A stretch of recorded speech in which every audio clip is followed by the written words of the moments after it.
now we're going to go, I'm really, really excited to have this next pair of people coming to present to us on diet and agriculture as a solution to the climate health crisis.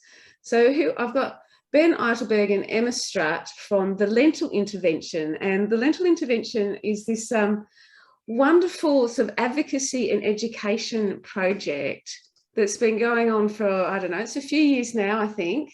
And they do a great podcast. So if they interview various people about once a month, it seems to be. You seem to always be active on my social media feed anyway, about what we can do as far as diet and agricultural solutions and the sort of the bigger picture of diet and ag. Obviously, this is a really big topic. And, I've asked them to sort of condense such an important topic into 30 minutes. So, I have so much faith that you two will present something beautiful, and we will let you go for it if in your own time. Ben and Emma, thank you so much for being here. Thanks, Kate. So firstly, our podcast is every week at this stage. So we've been going pretty mental with that. But yes, and 18 months is what we've been going on for at the moment. So anyway, thank you so much for the intro, Kate. Tēnā koutou katoa, and hello, everybody. We would like to acknowledge the traditional custodians of the country throughout Australia and their connections to land, sea, and community. We pay our respects to the elders, past and present, and extend that respect to all Aboriginal and Torres Strait Islander peoples today. It's an absolute privilege for us to be invited to present our very first as the Lentil Intervention. I'm coming to you from Tamaki Makaurau, which is Auckland, and Emma is in Gungaloo country, Blackwater in Queensland. So hopefully this does not impede on the presentation, but if it feels like we are rushing, it's because we have a lot of content to squeeze in, as Kate mentioned. Also, some of the slides, you will notice a QR code on the top right-hand corner. Those link you directly to a relevant podcast guest we have interviewed and would be a fantastic subject expert to gain more insight from. So have your phones handy, scan those codes. And with that said, Emma, let's take it away. All right. So firstly, to set the scene a little, diet is actually really important for both human and planetary health. Unfortunately, nutrition is often undervalued for the impact it can have on disease risk and quality of life. So just to point out the latest update from the Global Burden of Disease study, which placed dietary risk as the second leading cause of death for females and the third leading cause of death for males. How we're going in Australia specifically, though, is not too great. So we're nowhere near hitting our targets for recommended intake of fruit and veg. 1/3 of our calories in adult diets comes from discretionary foods, and for teens, it's even worse. And while there seems to be a hyper focus on getting enough protein in the diet, perhaps we need to shift focus to fibre, which is basically a proxy for intake of plant food, as currently less than 20% of adults meet the suggested dietary target here. So I think you can see from that very quick overview that our current diets aren't serving us well in terms of health, but what about impact on the environment? So to try and put things into perspective here, this chart depicts grams of CO2 equivalent emissions from various activities and diets. And as you can see, the global average for food emissions per person per day is quite similar to that 40-kilometre car trip. But then if we take a look at the Australian average, that's a big jump up to 14.5 kilograms of CO2 per person per day, well ahead of that global average, and a huge difference to where we need to get to limit warming to 1.5 degrees. Considering some countries actually need to increase their food footprint to ensure nutritional adequacy, it's quite evident that we in Australia are contributing far more than our fair share when it comes to diet-related emissions. So globally, it's not a pretty picture. Even if fossil fuel was halted, emissions from our global food system alone would render it impossible to limit warming to 1.5 degrees and potentially threaten even that 2-degree target. So we've got a lot to improve on. The general consensus is that our current food system is responsible for 1/3 of human greenhouse gas emissions. It's the single largest greenhouse gas emitting sector in the world, but that also means it's our greatest opportunity. So apologies for this very busy looking Sankey diagram, but this gives a really good breakdown of exactly where those greenhouse gases are coming from along that paddock to plate journey.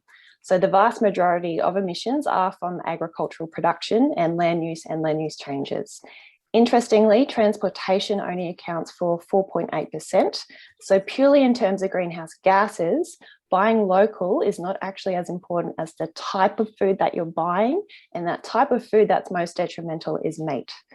Not all greenhouse gases are created equally either. So methane emissions account for 1/3 of the food system emissions. This is mainly from livestock. And the reason that methane is so important is that, yes, it is a short-lived gas compared to CO2, but it has significant global warming potential. So 34 times more detrimental when measured over 100 years, but over 2 decades, it's a massive 86 times more powerful. So cutting methane is the strongest lever we have to slow climate change over the next couple of decades, which are the crucial decades. So right now, our current food system is failing us, and transforming it might be our best bet for meeting the Paris Climate Agreement. In terms of human health and the planet's health, if we continue on with a business as usual mentality, we're likely to overstep 5 of the 9 planetary boundaries and achieve only 10 of the 17 SDGs. And in regards to the economy, if we were to actually factor in the hidden cost of the food system, so the costs associated with cleaning up the environmental damage, we would actually be $2 trillion in the red per annum, and that's set to rise.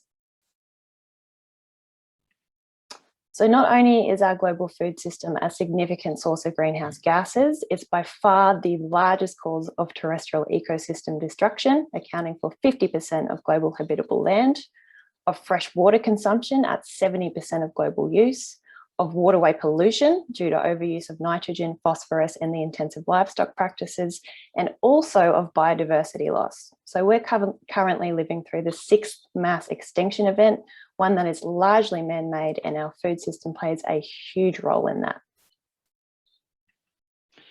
And as Emma's just pointed out, 50% of our habitable land is used for agriculture, which is already just ridiculous. However, what makes it even more absurd is that over 3/4 of it is used for livestock, yet it only provides 18% of global calorie supply and 37% of global protein supply.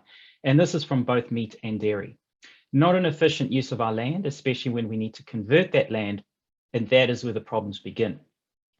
1/10 of global wilderness areas have been lost in the last 2 decades, particularly in the Amazon at 30% and Central Africa 14%. The main driver for deforestation is cattle at 40.7%, and a component of the all-season cereals will be for livestock too. Cattle ranching is the biggest driver of deforestation in the Amazon, followed by soybean plantations as feed for the cattle. Yet, while the world focuses on the Amazon, the same destruction continues in Central Africa, Southeast Asia, and Australia. As a quick side note, a common misconception when it comes to soy production is that, well, we're clearing forests to grow these crops for human consumption, when that's actually not quite true. 77% is used for animal feed and predominantly for poultry and pig. Tofu, tempeh, soy milk make up just 6.9% of global production, and a significant portion of soybean oil is likely used in ultra-processed foods, which is another issue altogether. This QR code here is Dr. Mark Messina, internationally recognized as a soy expert who provides all the reasons why we should be consuming plenty of soy. So we look at this great land that is Australia, and the colors really do put it into perspective, especially the red, which represents cleared forests and bushlands. Now, this is the latest visual we could find, and that is already 13 years old, and I can assure you that even more forests and bushland have been degraded and cleared since. To make matters worse, most of the forests classed in New South Wales as degraded, that's in the brown, are actually extensively cleared areas. This is a flaw in the vegetation asset states and transitions data set. The main driver for all this at 75% pasture for livestock. The QR code is for Gerard Vedderburn Bishop, a past principal scientist who personally witnessed 4% of the world's deforestation over a 20-year period in the Queensland region. So taking into account how much of the forests and bushlands in Australia have been cleared and degraded, just 50% remain intact. Eastern Australia in particular is a global deforestation front, with Queensland accounting for over 50% of Australia's total losses of native forest and livestock production, being the driver for 91% of that clearing since 1988. To put it all into context, every 3 minutes, an area of forest and bushland the size of the MCG is bulldozed. Think how many animals that are caught up in this are killed. The QR code here is for Professor Corey Bradshaw, a global ecologist and author of a perspective article titled Underestimating the Challenge of Avoiding a Ghastly Future. So what is actually the problem with deforestation? The immense irreversible consequences that are felt worldwide. By removing the trees, there is a long list, some of which are a chain reaction such as degraded water quality, ocean dead zones, and destruction of reefs. Referring to the coastal region of northern Queensland, as you can see by the image on the left, this increased erosion and river sediment from deforestation is a major threat to the inner shelf reef and benthic ecosystems, particularly those of the central and southern Great Barrier Reef. The QR code is for Michal Siewiecki, award-winning filmmaker of the documentary Takeout, exposing the real drivers behind the Amazon forest fires and devastating deforestation rates. So I mentioned biodiversity loss before, but our food system is also becoming increasingly narrow. Of the 6,000 plants cultivated for food, only 9 account for 70% of all food produced today.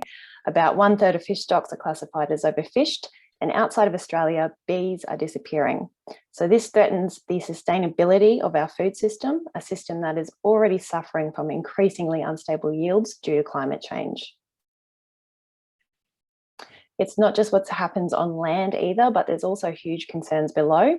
So the industrial fishing industry is quite problematic and a significant contributor to ocean plastics. We don't have time to go into that in detail, unfortunately, but I did just want to touch on aquaculture because it now actually supplies us with more seafood than wild catch. Generally, the efficiency of aquaculture is slowly improving, so that's a positive, but this type of production comes with a host of serious environmental concerns, as I'm sure anyone in Tasmania would be well aware of. So some farm species still actually consume more fish than is produced, salmon being one example here.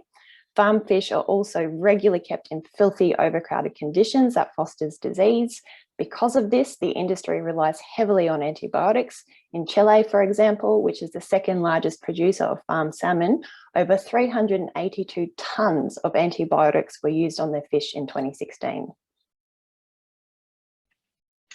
The total amount of water made available by the World Hydrologic Cycle is sufficient to provide the current world population with a minimal amount of fresh water. Yet more than 1 billion people are without adequate drinking water. Agriculture consumes about 70% of fresh water, and there are significant disparities depending on what it is used for, such as 297 litres for 1 litre of soy milk versus 1,000 litres for 1 litre of dairy milk. And as a slight digression, it takes between 340 to 620 litres of water to produce 1 litre of Coca-Cola. And then there's the negative output from intensive animal and crop agriculture, which leads to polluted and lifeless waterways, such as ammonia and nitrates. Whilst increased levels of nitrates is a global problem, more specifically where intensive agriculture occurs, for example, overuse of fertilizers and high herd sizes, we do not need to look too far to really understand the repercussions. So let's use Clean Green New Zealand as the case study, mainly because we have more data available, and to be fair, we've gained more insight into this over the past couple of years. The greatest negative impact on river quality in New Zealand in recent decades has been high producing pastures that require large amounts of fertilizer to support high densities of livestock. Just 3 examples of the outcome of intensive dairy farming in particular are 82% of our waterways and 80% of lakes and pasture catchment areas are polluted. We have the highest proportion of endangered freshwater fish in the world at approximately 74%, and we have the highest rates of colorectal cancer of the OECD countries in Canterbury and Southland. Referring to the illustration, one can see how much of New Zealand is affected. You're looking at the red-brown areas, and yet that is based on a high threshold. Let me explain. Unpolluted groundwater contains a maximum of 0.25 milligrams per litre of nitrate. Streams begin to struggle at 0.6 milligrams per litre, and at 0.87 is when the risk of colorectal cancer begins to increase. At 2.4, 5% of stream life is deemed as sick in lab experiments. The New Zealand and Australian standard for maximum nitrates permissible is 11.3, likely because that is the same level set by World Health Organization to prevent blue baby syndrome. But the problem with this is that this limit is 70 years old now. And considering we have learned so much over this time, one would think it is high time to adjust this limit. The QR code is Dr. Mike Joy, a highly regarded and outspoken freshwater ecologist that we simply highly recommend you listen to, and we even have 2 interviews. And lastly, I mentioned earlier deforestation as a cause of dead zones. The primary cause is nutrient pollution, excess nutrients such as nitrates that wash into the network of waterways, stimulating an overgrowth of algae, which then sinks and decomposes in the water. The decomposition process consumes oxygen and depletes the supply available to healthy marine life. What you're seeing here is what most of us believe to be the biggest dead zone in the world, yet this is merely a 10th of the biggest. A more recent discovery has found the Gulf of Oman to be the biggest at a whopping 165,000 square meters. And just like pesticides are used to minimize the loss of crops, antibiotics are used extensively to ensure maximum profits, especially for disease prevention and growth promotion. And it is likely this will continue to increase. This clearly is not working in our favor. Agriculture uses contribute significantly to the problem of antibiotic resistance, with as much as 70% of the antibiotics produced in the US used in food animals. It is also particularly concerning as infected livestock can be asymptomatic.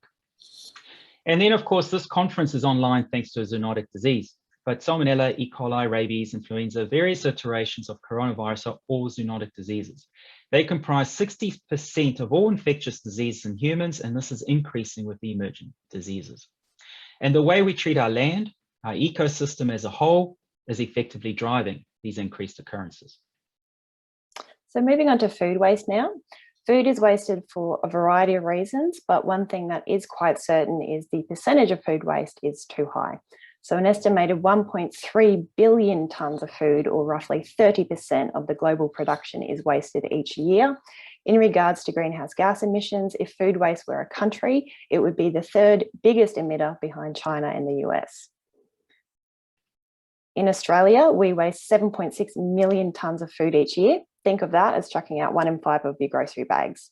So this accounts for 17.5 million tonnes of CO2 emissions. To put that into perspective, that's roughly equivalent to the annual emissions from Hazelwood Power Station, which is considered Australia's highest emitting coal-fired power station.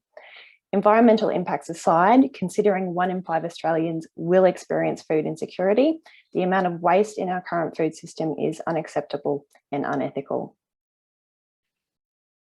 Something else we need to talk about more is the environmental impact of discretionary foods.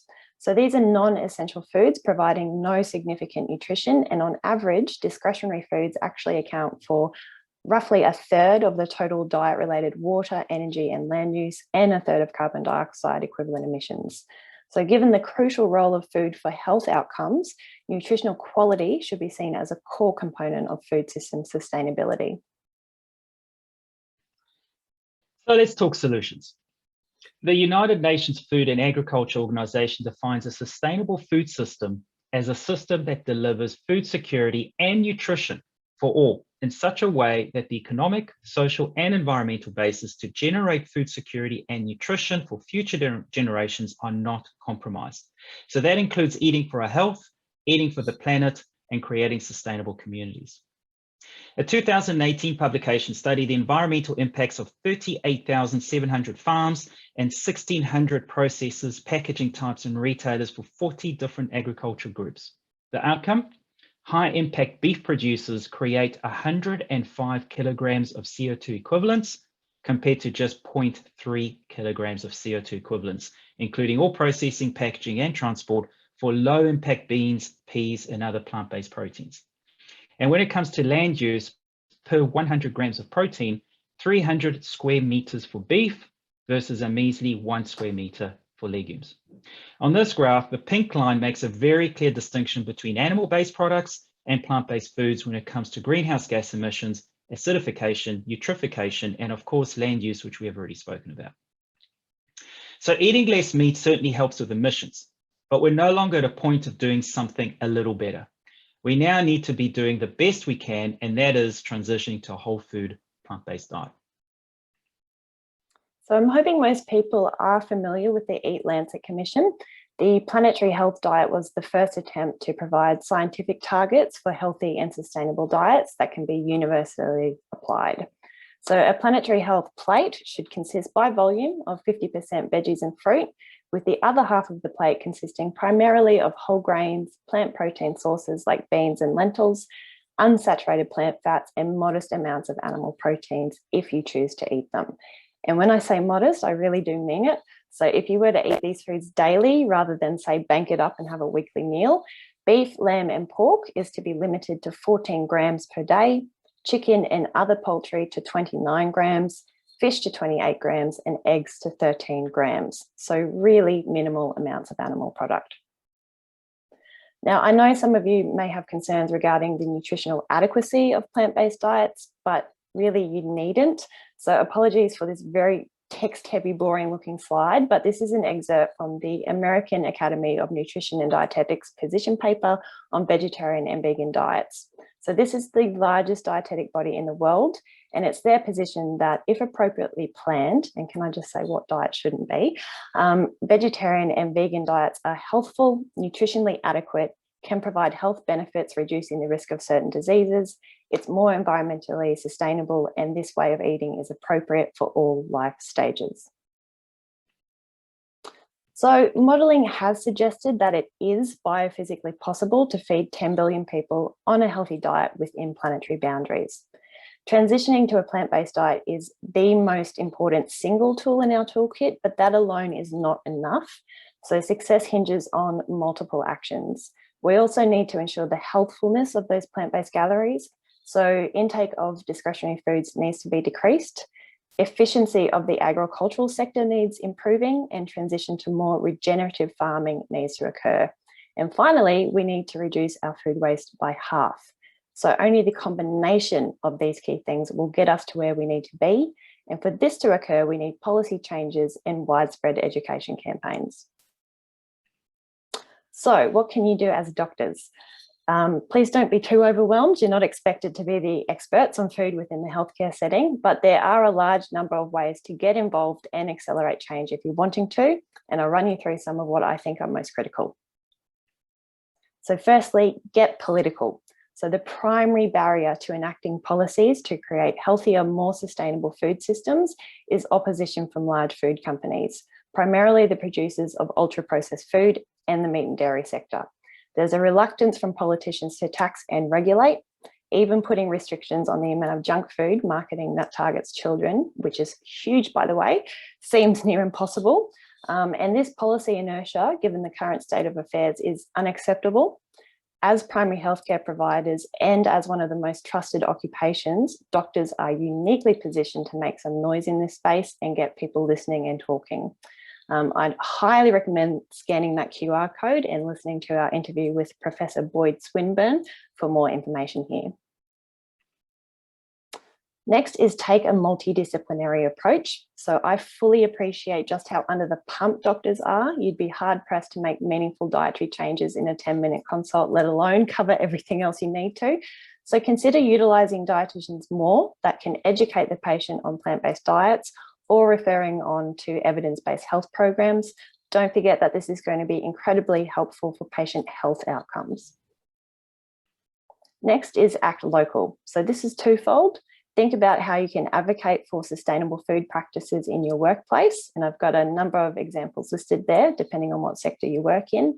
But secondly, on a personal level, walk your talk. So eat your veggies and your legumes, and where you can, support initiatives that increase local and urban food production. Next one is community outreach. So educate your community. You will be listened to because you're well respected. A lot of people don't actually know the impact on the environment that their diets have. So put yourself out there more. Consider utilising social media. It doesn't have to be hard. It can be as simple as sharing sustainable cooking tips or your favourite recipes. Cheeky plug for our podcast here, but also consider being a podcast guest. Basically, the aim is to make sustainable diets seem more achievable, more inviting. So we need to start talking about it because it needs to be seen as more of a social norm rather than this weird foreign concept. And really importantly, consider culture. So not only when discussing diet, of course, dietary changes need to be culturally appropriate and sensitive, but there needs to be a greater emphasis on Indigenous knowledge as we adapt to this changing climate. So if you have a platform, use it to promote the voices of Aboriginal and Torres Strait Islander people working in this space.